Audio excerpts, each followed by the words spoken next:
Picture this: a bright college student, walking home after late-night classes, her backpack full of books, not trouble. Suddenly, flashing red and blue lights stop her in her tracks.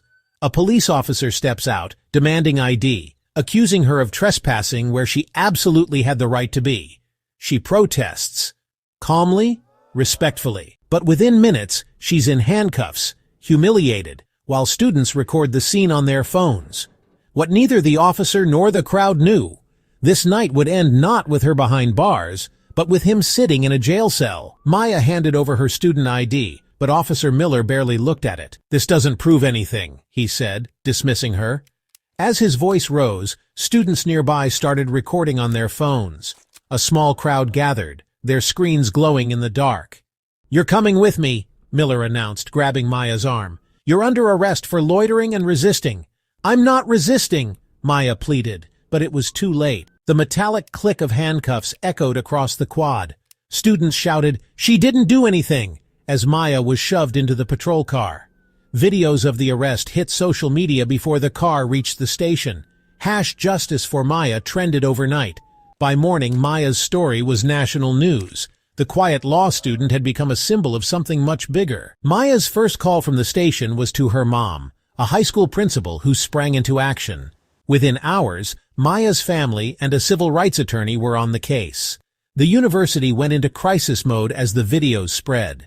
The dean of students issued a statement and showed up at the police station with lawyers. Maya wasn't alone. The university stood with her.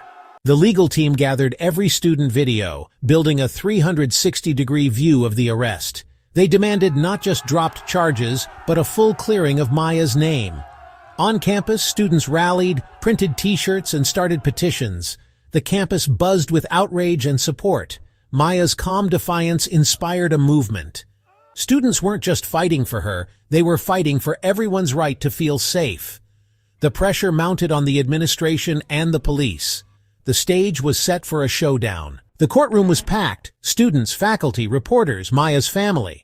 Officer Miller's report painted Maya as belligerent, but the defense had the videos. Maya's uncle stood. "Your Honor, the evidence tells a different story." The judge allowed the synchronized videos to play. The footage showed Maya calm, compliant, and Officer Miller escalating. No resistance, no loitering, just a student trying to go home. The most damning moment?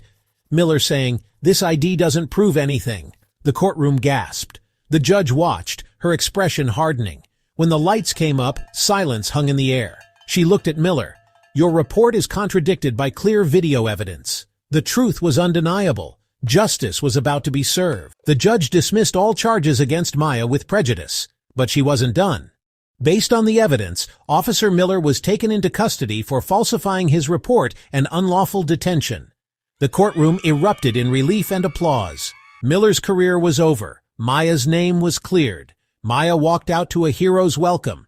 Students cheering, signs waving. She was no longer just a student, she was a symbol of courage and change. Her walk back to campus was a victory lap. Professors shook her hand. Students applauded. Maya had faced injustice and inspired a community.